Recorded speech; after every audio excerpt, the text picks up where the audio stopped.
काम करना पड़ता है। यूं ही नहीं मिलती सफलता, मेहनत की आग में दिन रात देना पड़ता है। नमस्कार। 9th एनुअल टैलेंट कॉन्टेस्ट 2023 में हम प्री कॉर्पोरेट नगर से आप सभी का तहे दिल से हार्दिक स्वागत करते हैं। सबसे पहले हम एफआईएन को धन्यवाद देते हैं जिन्होंने हमें हमारी कंपनी को रिप्रेजेंट करने का मौका दिया। हमारी टीम है, मैं प्रकाश पत्याल, मैं विजय सिंह, मैं मंजू जीना, मैं करीना कोहली। हमारे काइजन की थीम है कैन नॉट पास से कैन नॉट प्रोड्यूस अप्रोच के द्वारा इन हाउस रिजेक्शन को एलिमिनेट करना। प्रॉब्लम को सॉर्ट आउट करने के लिए किसी न किसी मेथोडोलॉजी का यूज किया जाता है। हमने जिस मेथोडोलॉजी का यूज किया है वो इस प्रकार है। Plan to check act. Kaizen के कुछ ऑब्जेक्टिव और एम्स होते हैं। हमारे काइजन का ऑब्जेक्टिव है कंटिन्यूअस प्रोसेस को इंप्रूव करके कस्टमर की जो भी एक्सपेक्टेशन है उन्हें कैन नॉट प्रोड्यूस कंट्रोल के थ्रू मीट करना।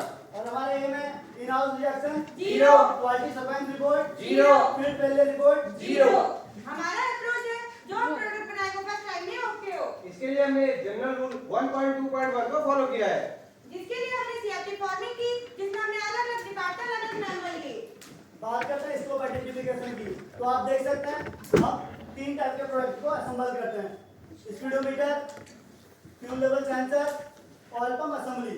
यदि बात करें स्पीडोमीटर की तो हम 2 टाइप के स्पीडोमीटर को असेंबल करते हैं, स्पीडोमीटर मैकेनिकल और स्पीडोमीटर इलेक्ट्रॉनिक। आज हम बात करने जा रहे हैं मैकेनिकल स्पीडोमीटर प्लेटिनम 1 टन के स्टडी के कॉन्सेप्ट के बारे में।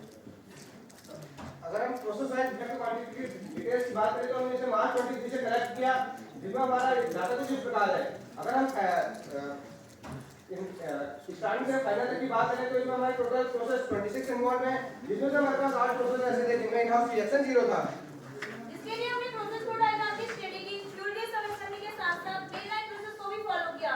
इसमें हमें टोटल 32 सीटीक्यू प्राप्त हुए।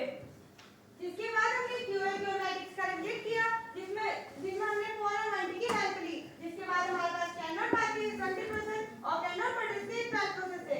आप देख सकते हैं कैनॉट प्रोड्यूस को हमने ग्रीन सर्कल और कैनॉट पास की येलो ट्रायंगल से शो किया है। इसके काइजन आइडिया जनरेशन और इंप्लीमेंटेशन की बात करें तो हमने काफी सारे काइजन आइडिया जनरेट किए और सेफ्टी टर्म के साथ मिलकर उन्हें लाइन पे इंप्लीमेंट किया। आज हम जिस काइजन आइडिया के बारे में बात कर रहे हैं वो बटरफ्लाई टर्मिनल के रेजिस्टेंस सोल्डिंग के बारे में है, जिसमें हमने लेस और एक्सेस सोल्डिंग की पॉसिबिलिटीज को एलिमिनेट किया है। बात करते हैं प्रॉब्लम के वाई वाई एनालिसिस की। तो आप देख सकते हैं जो हमारा पहला वाई था वो बटरफ्लाई टर्मिनल में हाफ और लेस सोल्डिंग हो रही थी। क्यों? क्योंकि सोल्डिंग के दौरान सोल्डिंग प्रॉपर मेड नहीं हो रही थी। क्यों? क्योंकि सोल्डिंग प्रोसेस पर 2 स्टेप पर सोल्डिंग करना पड़ता था। क्यों? लगातार 2 पॉइंट पर सोल्डिंग करने के कारण सोल्डिंग टेम्परेचर लॉस होता था, साथ ही उसका रिगल टाइम बढ़ता था, जिसके कारण सोल्डिंग प्रॉपर मेड नहीं होती थी। और यही दोस्तों हमारा रूट कॉज था। इसके लिए हमने कुछ काउंटर मेजर किए हैं, जैसा कि आप देख सकते हैं। सोल्डिंग टिप पिट का साइज 3.2 mm से 6.0 mm मेजर टाइप में चेंज किया, जिससे बटरफ्लाई टर्मिनल के दोनों पॉइंट्स पर एक साथ सोल्डिंग करना स्टार्ट किया। साथ ही हमने 70 वाट की जगह 150 वाट के सोल्डिंग स्टेशन का यूज करना शुरू किया। बात करते हैं बिफोर और आफ्टर के कंपैरिजन की। तो आप बिफोर में देख सकते हैं हमें बटरफ्लाई टर्मिनल के फर्स्ट पॉइंट पे सोल्डिंग करने के बाद इमीडिएटली उसके सेकंड पॉइंट पे सोल्डिंग करना पड़ता था।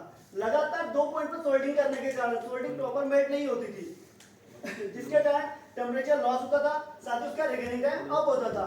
यही हमारा प्रॉब्लम था। अगर हम बात करें आफ्टर की तो हमने बटरफ्लाई टर्मिनल के दोनों पॉइंट को एक साथ सोल्डिंग करना स्टार्ट किया।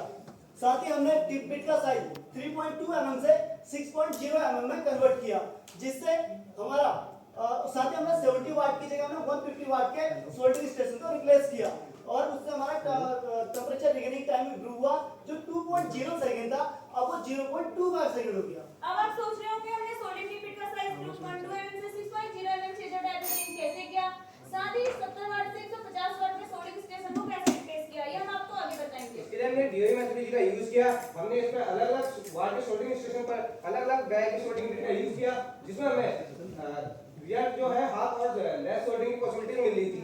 साथ ही हमारी सोल्डिंग 2 स्टेप में होती थी। जब हमने 150 वाट के सोल्डिंग स्टेशन पर 6 mm की बैग की सोल्डिंग का यूज किया तो हमें सोल्डिंग ओके मिली। साथ ही हमारा टेम्परेचर रिगेनिंग टाइम कम हुआ, जो हमारी सोल्डिंग पहले 2 स्टेप में होती थी अब वो 1 स्टेप में मिलेगी। अब बात करते हैं रिजल्ट की। तो बिफोर काइजन आप देखेंगे हमारे पास कैनॉट पास के 20% और कैनॉट प्रोड्यूस के 12% थे। आफ्टर काइजन आप देखेंगे हमारे पास कैनॉट पास के 8% और कैनॉट प्रोड्यूस के 24% थे, जिसे हमने 38% इंक्रीज किया। साथ ही कुछ काइजन हमारे इन प्रोसेस है जिनका टारगेट हमने जल्दी पूरा करने के लिए लिया है। रिजल्ट डिस्क्रिप्शन की आप बात करें तो हमारी इसमें टोटल प्रोसेस इन्वॉल्व 26 थे। इन हाउस रिजेक्शन 0 प्रोसेस की बात करें तो बिफोर में आप देख सकते हैं हमारे पास 8 प्रोसेस थे, जिसे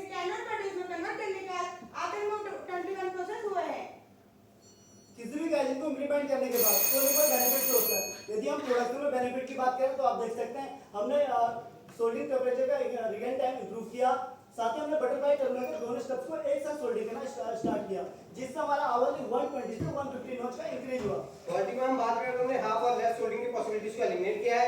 इन हमारे रिजल्ट कॉस्ट की बात करें तो हमने 5000 मंथली सेव किया, हमने ऑनलाइन डिलीवरी करना स्टार्ट किया, लाइन में सेफ्टी इंप्रूव की, जिससे ऑपरेटर का मोरल इंक्रीज हुआ। जिसके लिए हमने कुछ सस्टेनेबल एक्शन लिए हैं। व्हाट टू डू, हमने आईपी और कंट्रोल प्लान को अपडेट किया। हाउ टू डू, हमने चेक पॉइंटों को आईपी और कंट्रोल प्लान में अपडेट किया, साथ ही हमको सिर्फ स्टार्टिंग में वेरीफाई करते हैं। व्हाट टू डू, हमने प्रोबेबिलिटी चेकशीट को अपडेट किया। हाउ टू डू, हम सिर्फ स्टार्टिंग में ओके और नॉट ओके लिमिट सैंपल के साथ ओके को वेरीफाई करते हैं। व्हाट टू डू, हमने ईयरलिंग पे चेक पॉइंट ऐड किए। हाउ टू डू, यदि हम कोई नया प्रोडक्ट डेवलप करते हैं तो उस दौरान हम उसके सारे पॉइंटों को पीआरकेएमए के साथ वेरीफाई करेंगे, यदि कुछ पॉइंट हमें सिमिलर मिलते हैं तो हम उसको हॉरिजॉन्टली डिप्लॉय करेंगे। और इनके डिप्लॉयमेंट का तो हमने प्लेटिना 110 के अलावा सिटी 100 DL6 और सिटी 110 DL6 पे भी कंप्लीट कर लिया है, और साथ ही हमने सेम काइजन को अपने इंटरनेट डेवलपर सिस्टम पर भी अपडेट किया है। आप देख सकते हैं काइजन चेक शीट है। अब हमारा नेक्स्ट टारगेट है जो बची हुई कैनन का 8 प्रोसेस है तो कैनन प्रोड्यूस में कन्वर्ट करना। Thank you.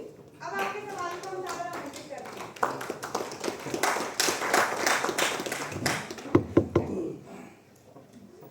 Thanks, team, for presenting this story.